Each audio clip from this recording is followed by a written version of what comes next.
What's up, everybody? This is Enes Kanter from Boston Celtics, and this is the story about why freedom is not free.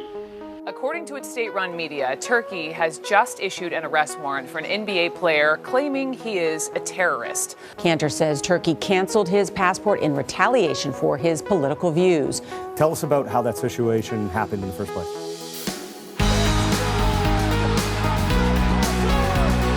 Enes comes from the lovely country of Turkey, one of my favorite places in the world.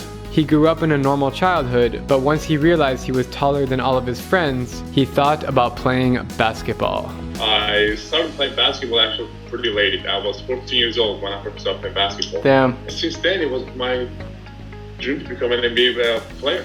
At 18 years old, just 5 years after he learned how to play basketball, Enes was drafted as the 3rd overall pick in 2011. 2011, yeah. And then that was like the moment I'm like, man, this is like the dream came true. All of the hype was real as he excelled on the Jazz, the Thunder, the Knicks, the Blazers, and now he's on the Boston Celtics, who are bound to make a playoff run. But the reason I'm so intrigued by Enes Kanter's story, aside from his basketball skills, is how he is not shy to voice his opinions about what's going on in his home country. So I think it all started, back in 2013. There was a corruption scandal happened in Turkey.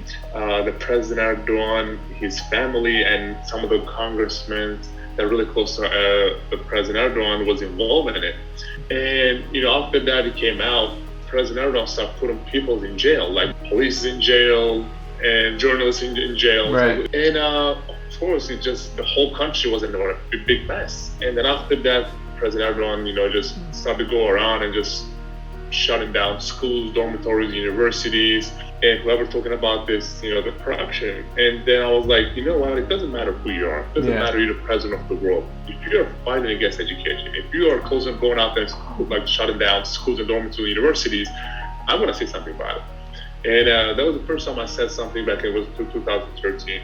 And I saw even like the one tweet of how powerful it was. Become a conversation, it became viral here in America and Turkey. And I'm like, you know what?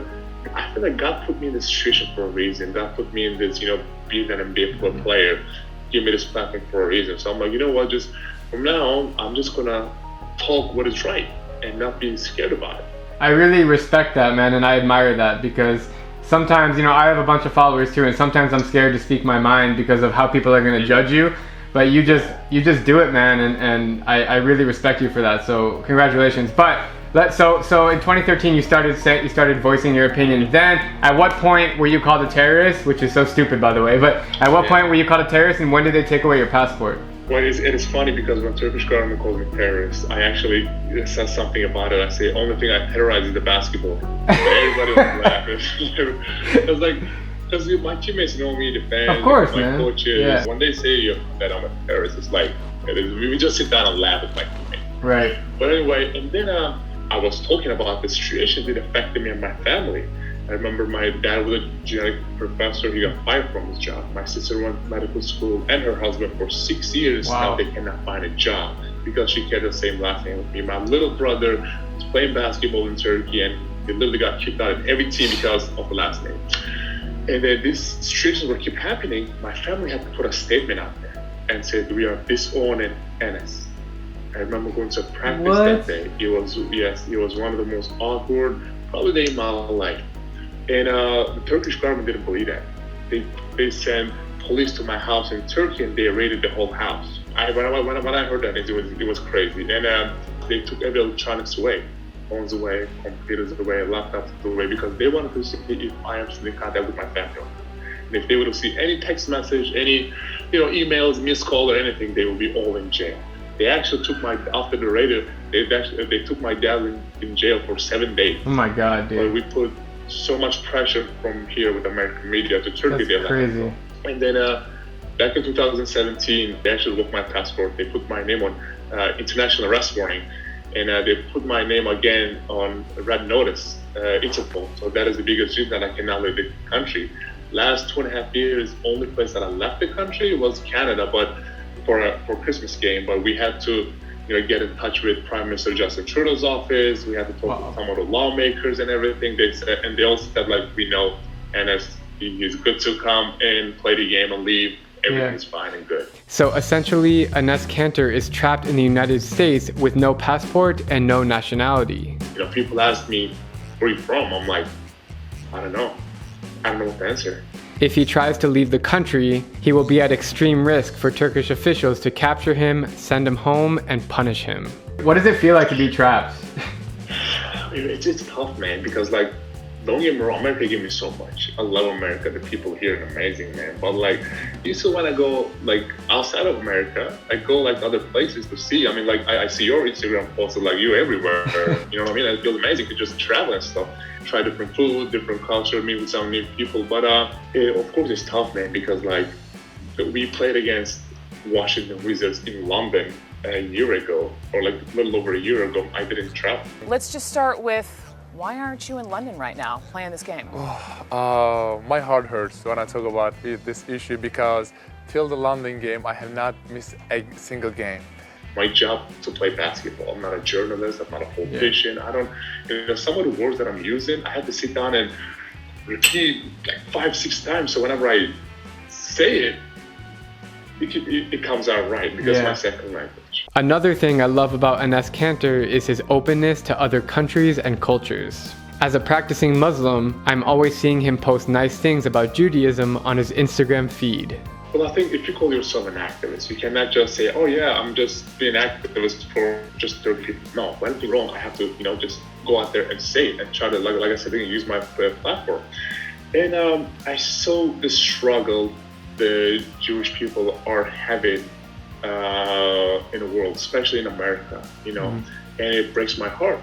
And what my religion is taught me is, it doesn't matter what your background is, it doesn't matter what your color is, your religion is, your culture, or whatever language you speak. The most important thing in life is leave your difference on the table and try to find what we have in common. Right. And till Elon Musk or somebody find another planet to live, this world is what we have, So we need to make this world better together. Like my teammates, right?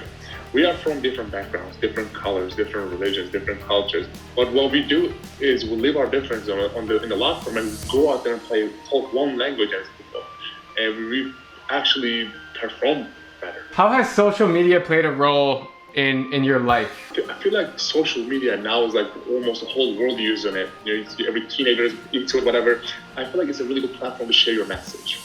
Because all the fans want to see what you're doing on a daily basis. It doesn't matter how famous you are, how much money you're making, you still can be nice and humble. Right. And it's a really good, nice platform to just share your daily routine with the fans and everything. I truly admire Enes's courage to speak up about how he feels about the world. A lot of athletes who have millions of followers and are constantly in the spotlight do not have the audacity to speak up because they are scared of the critics, but not Enes. He is a role model who excels both on and off the court. When you retire from basketball, how do you want people to remember Enes Kanter in the future?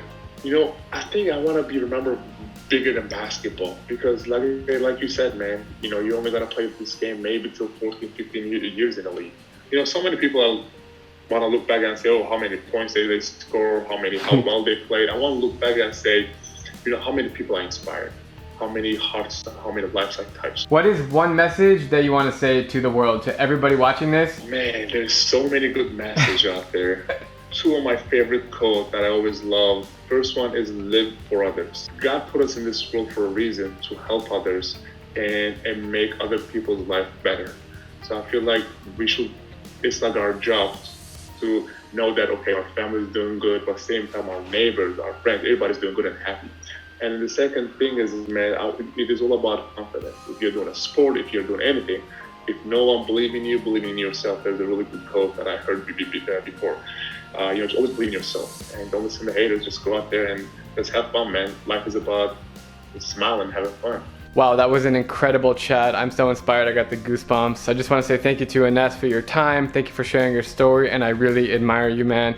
Keep doing what you're doing. I hope all you guys found some inspiration from this video, from his story and life. Stay safe, continue to wash your hands, and spend quality time with your family and friends. I promise you we're going to get through this sooner than later. Hopefully, the world's going to get back to normal. Have a great day, everyone. Comment below your thoughts on Enes's story, and I will see you later.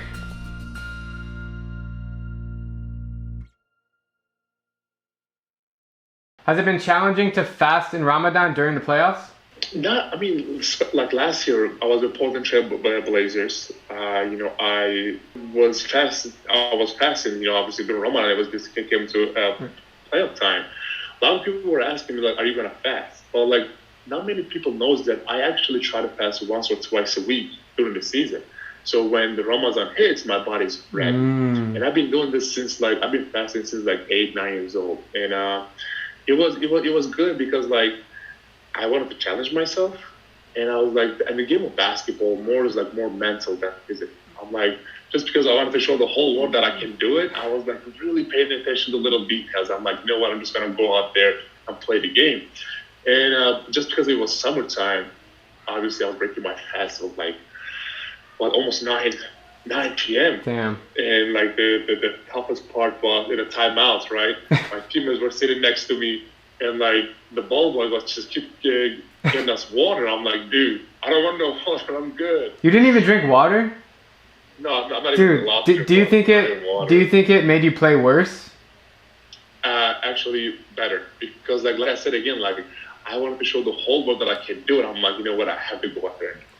What does a game of basketball mean to you? It's like a obvious lifestyle now. Especially once you're in NBA, man, it becomes a lifestyle. Because like, there's no days off. I'm not just talking about just going to a workout. I'm talking about how you take care of your body, how you eat, how you sleep, take a nap, or just like work out, practice, lift. It's like it becomes a lifestyle. What's it like from someone like me? I'm a huge sports fan. What's it like on the court? Like you're playing against the world's best player. LeBron James, you're guarding him, Steph Curry. Yeah. Is it more competitive on the floor? Is it more stressful than I think? How would you describe what it's really like to play in the NBA? I mean, especially if you're playing for like bigger teams like Boston Celtics. They've won 17 championships, the most in NBA. Or if you're playing for like Lakers, if you're playing for some of the teams that like have like big stage. It is big responsibility, man, because you cannot have an off day. You have an off day, literally people going to burn you on social media. I mean, it's like you cannot get distracted. That's the thing. Like, so once you got that experience, like you cannot let all that voice distract you. I remember there's so many players, you're gonna be shocked. There's so many players are checking their Twitter feed, see what people said about him in the halftime. What? That's God. The coach comes in, right? Coach talks, say, okay, this is the game plan. We need to do this better. We are doing this really good. Yeah. We should improve on this and that. And our break is like 15 minutes in halftime. And coach talks about 5 to 6 minutes, and we have 9 minutes. Literally, people come around, take their phone in their locker room, and see, okay, are you see what people serious? said about me. This is nuts, Dude, right? crazy. What people said about him if they're playing good. And then, trust me, it affects their game in second half. Because you're not gonna make every shot, right? So like it affects people's mind, messes with it a lot. But so that's why you need to know is okay, you can use the social media, but you just need to learn when to use it. Right.